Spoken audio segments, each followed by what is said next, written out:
Welcome to this special edition of Go Vote Omaha. This is a candidate forum for Legislative District 6 in the Unicameral, presented by the League of Women Voters of Greater Omaha. I'm Jerry Simon, a League member and moderator for the forum. The League of Women Voters never supports or opposes political parties or candidates. We present this forum solely for voter education. Here's the format for our forum. Each candidate will have a 1-minute opening statement.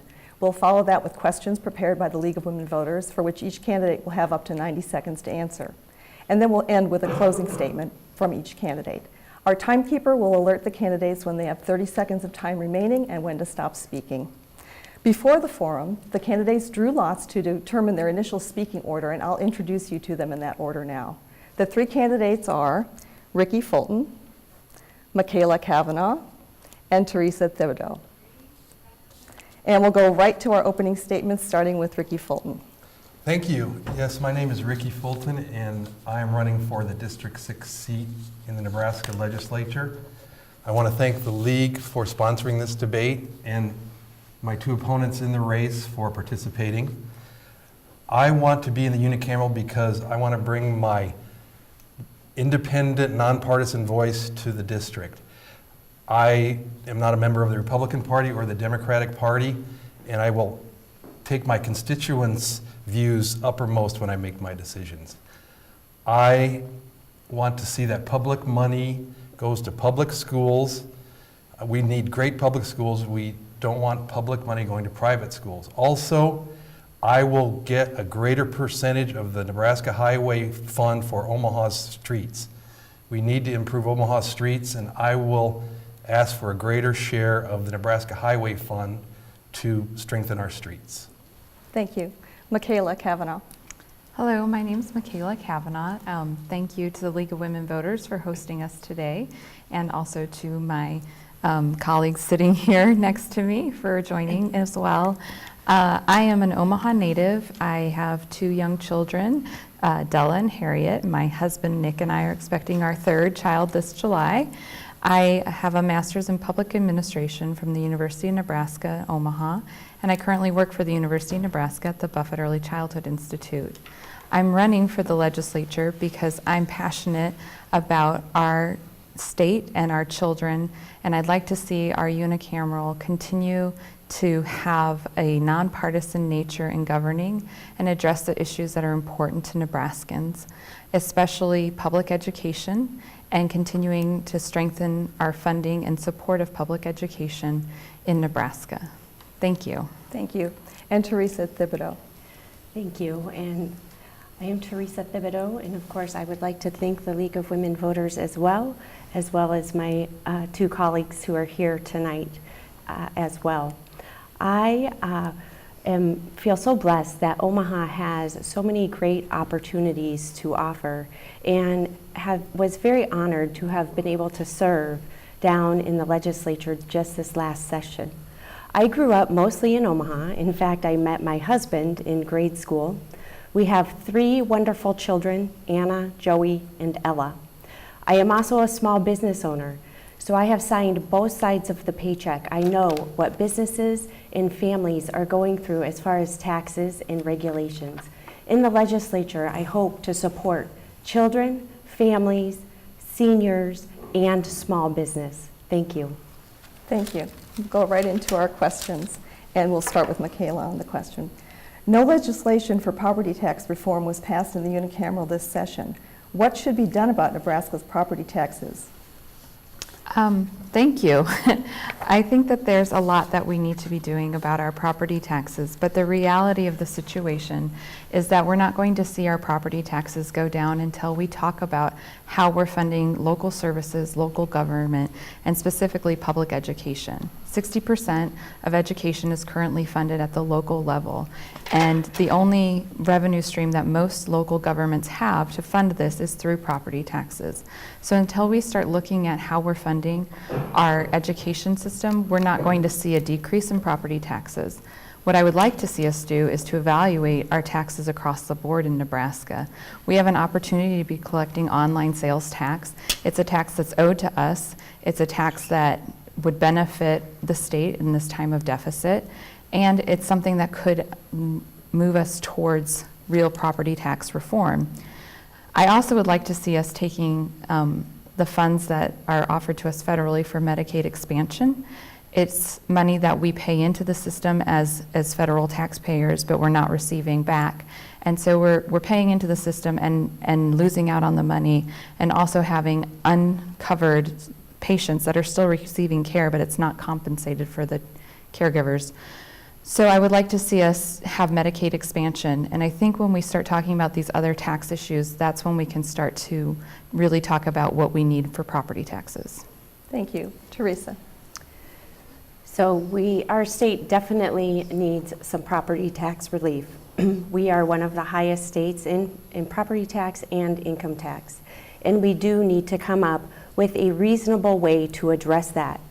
Now, to talk about the legislature not passing any new property tax this session, we have not done that. However, when we voted for our budget, included in our budget was the property tax relief fund that was put into the budget over 4 years ago.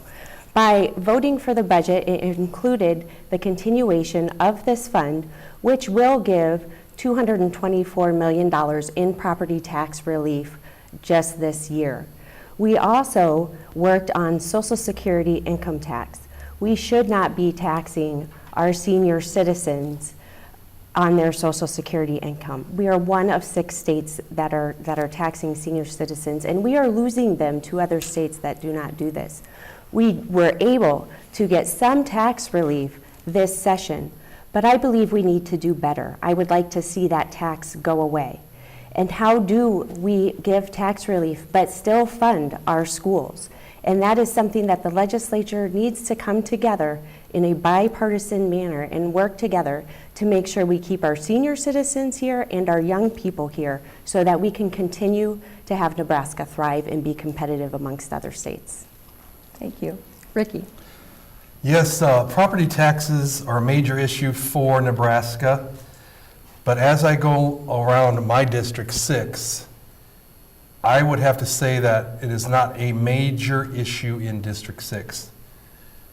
I live in the West Side, District 66 area, and we actually taxed ourselves more because we wanted to fund our schools adequately. And while we pay a lot of taxes where I live, people want services. The people are in my district are happy with the schooling that we have. We have beautiful neighborhoods and beautiful everythings. And I wouldn't say let's just cut property taxes willy-nilly just to say we've done so to make a political statement.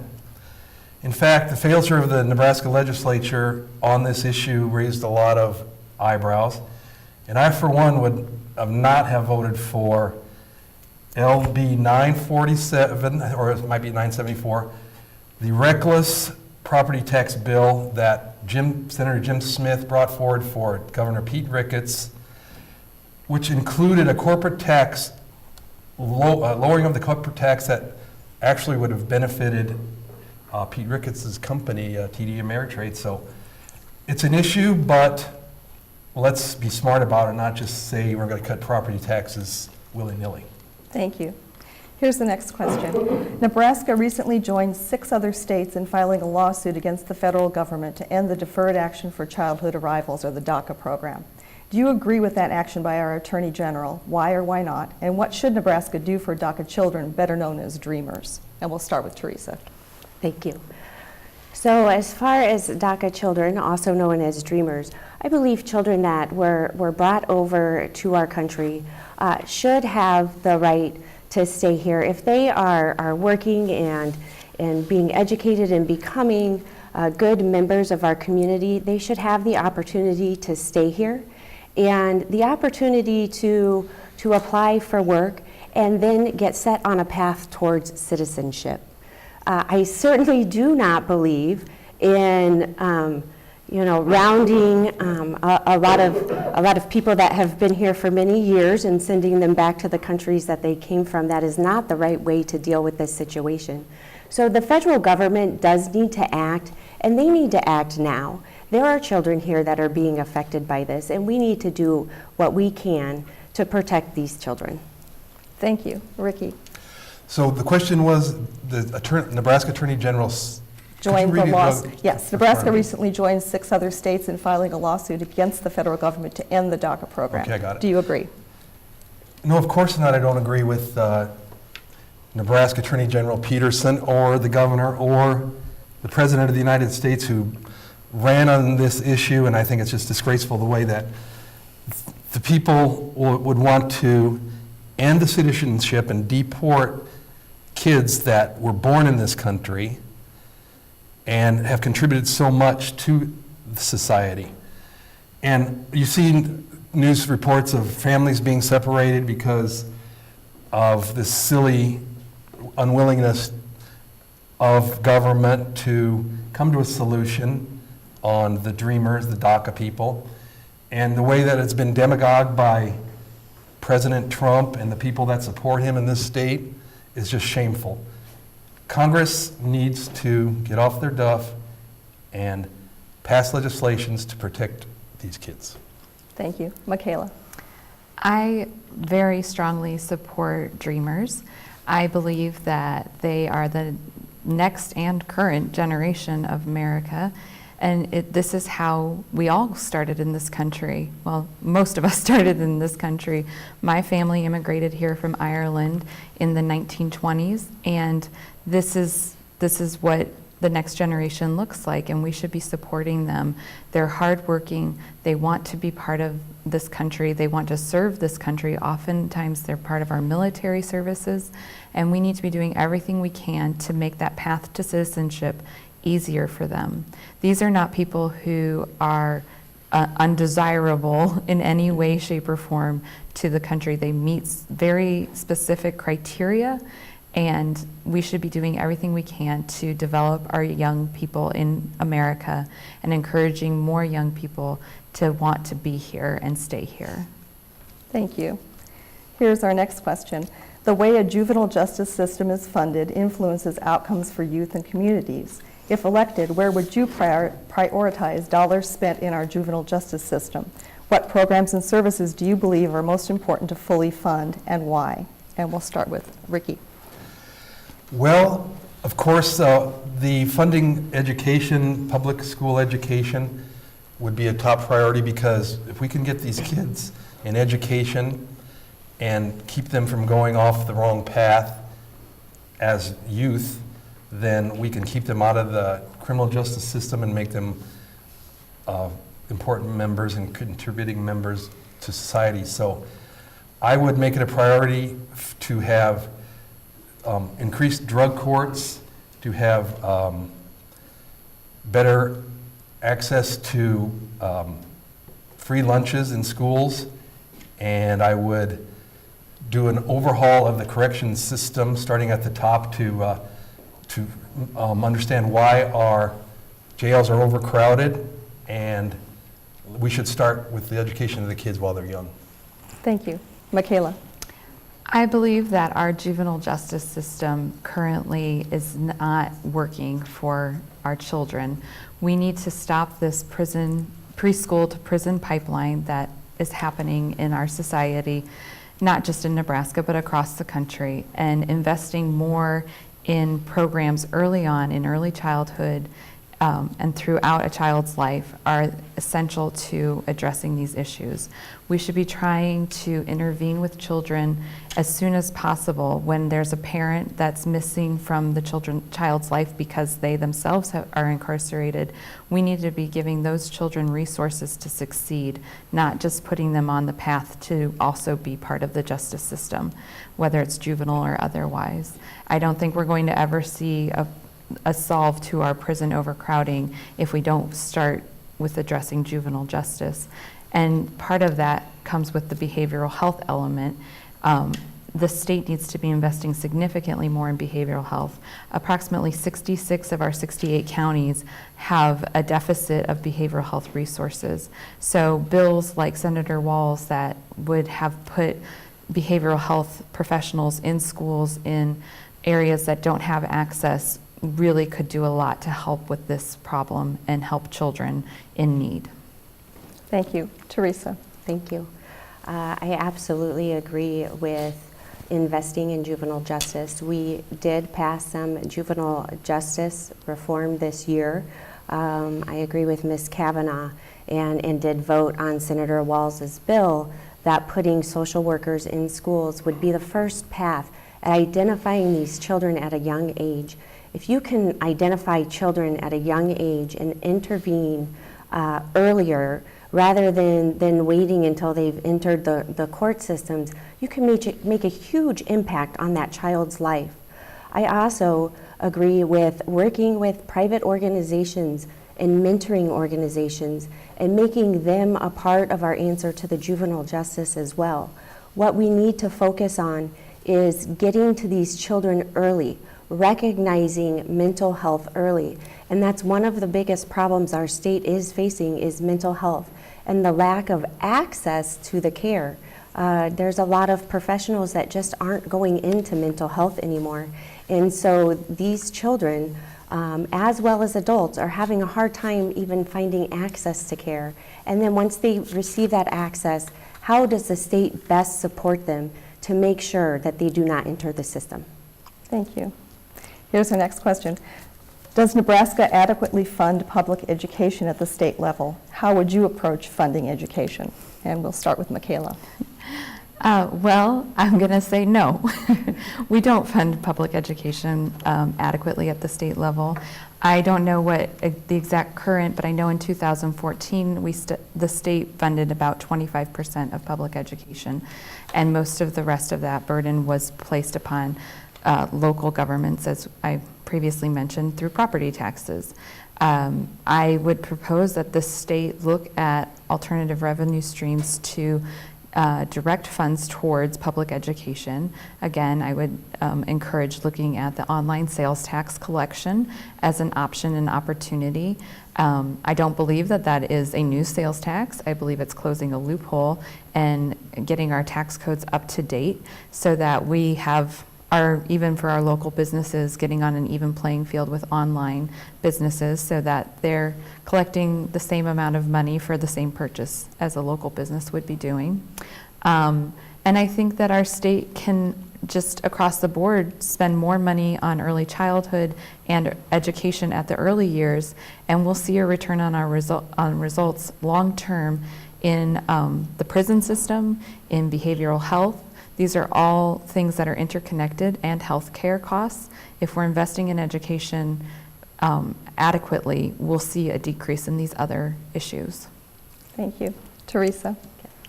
Absolutely, education is a huge factor in our state, and obviously as a state we are obligated to provide a public education for these students. One of the areas where I think we could improve on is what is called our TIOSA formula, and that is the formula that determines how each school district receives funds for their children. I think it's time to relook at that formula and make adjustments to that to make sure that our schools are getting the adequate money that they need. We were happy to support this year in our budget that there was no reduction to K through 12 education, which I thought was very important. As an educator myself, I feel education is a great start to a child's life. We need to invest with them. In addition to the education portion of it, though, we need to make sure that our teachers are receiving the tools that they need to run an effective classroom. Teachers need to feel safe in their classrooms. I've heard teachers say that they have had children throwing desks in the classrooms and they've called for help and it has taken 45 minutes for somebody to come help them. You cannot run an effective classroom in that way. So for investing in education doesn't only mean dollars to me, it means looking at what is going on in our schools so that our teachers have the support that they need to educate the children to the best of their ability. Thank you. Ricky. Well, as everyone knows probably in this room, that public schools are the main drivers of the property tax that we pay, which a lot of people complain about.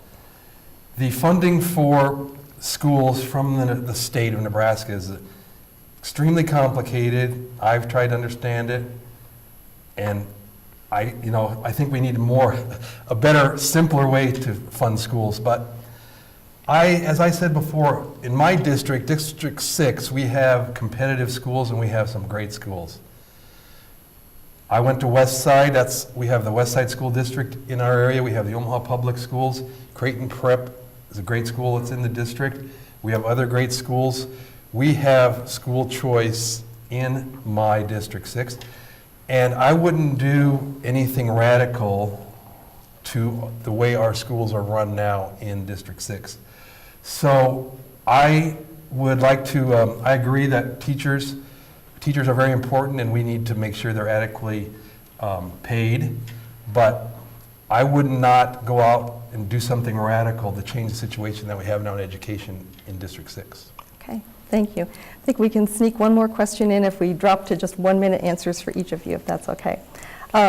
So the question is, how do you work in a bipartisan way, and how will you ensure the unicameral remains a nonpartisan legislature? And we'll start with Theresa. Great. Well, thank you for asking that question, because I just experienced that this session. And one of the unique things about having a unicameral is that we do all work in a bipartisan way. The senators that I have met down in Lincoln, we are all there for one thing.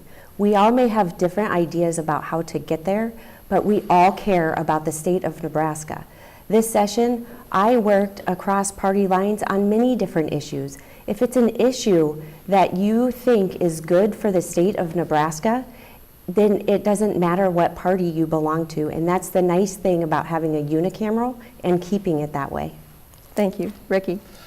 Well, I think one thing I think the voters of District 6 should understand is that the person that represents the district now in the state legislature was appointed and not elected by the people. We should work across party lines, but one of the reasons I want to be in the unicameral as an independent, nonpartisan voice is because of the things that Nebraska has not allowed, which is charter schools, voter ID. I am pretty impressed with the people that I see down there working in one form or another together, and I will continue that tradition as a nonpartisan elected person. Thank you. Machaela? I believe that I live every day in a nonpartisan universe. I approach my work in every avenue in working with people for what's best for the situation at hand, not for what's best for a political party. And I would continue that practice in work in the legislature. I think that there's a lot of really terrific legislators currently in office who are belonging to all different parties. And I think I would welcome the opportunity to work with any of them on anything that will move forward progress in the state of Nebraska and progress for the people of this district. And I don't think that anyone's voter registration, gender, religion, sexual orientation, or anything will matter as long as they're willing to collaborate and work together. Thank you. We're ready for closing statements, starting with Ricky Fulton. Well, thank you for a very interesting dialogue today. I want your vote for District 6 legislative seat in West Central Nebraska, Omaha, where I've lived almost my entire life. I was educated in the district. I was a letter carrier, a mailman in the district for 32 years. I've done extensive volunteer work, and I have leadership abilities, communication abilities. I would be the best person to serve of the candidates that are up right now because of these, and I also want to stress that I am nonpartisan, and I will listen to my constituents. I will represent the constituents, my constituents, and then the state in that order. Thank you. Machaela Cavanaugh. Thank you so much for the opportunity today to address these questions and really important issues to District 6 and to the people of Nebraska. I am a strong advocate of education. I think that we need to be focusing on building up our public education, not tearing it down and cutting funding. And that includes to our university system. And I'm a very strong supporter and advocate of both public funding K through 12 and a public university that reflects economic growth and development in Nebraska. I believe that our current administration is working very hard to change the dynamics of our legislature and make it less nonpartisan and more partisan, pardon me, and I just don't agree with that. I think that we need to have people that are willing to stand up to the governor when it's necessary and not give in to his agenda, and that's what I intend to do. Thank you. And Theresa Thibodeau. Thank you. Again, thank you for this opportunity this evening. It was a pleasure being here. And I would like to address, yes, I was appointed by the governor to serve in this last session. However, I don't answer to the governor. I answer to the residents of District 6 as well as the entire state of Nebraska. So when I look at legislation and when I look at laws, I look at what represents my district the best. I am down in Lincoln looking to see what the residents of District 6 need. I am not scared to bring bills to the table that may bring out public attacks if it is a good bill that protects children, families, and vulnerable women. I am here for the residents of District 6. I am here because I love Nebraska, and I would appreciate your vote on May 15th. Thank you. Thank you. Well, that's our forum for Legislative District 6 in the Unicameral. We are thankful to the candidates for participating with the forum. Thank you. And the League of Women Voters would remind you that our voters guide and our forums are available via our website, omahallwv.org. You can also find hard copies of the voters guide at all area Omaha Public Library branches and the Douglas County Commission election office. For the League of Women Voters, I'm Jerry Simon reminding you to inform yourself about the issues of the candidates, and on Tuesday, May 15th, go vote Omaha.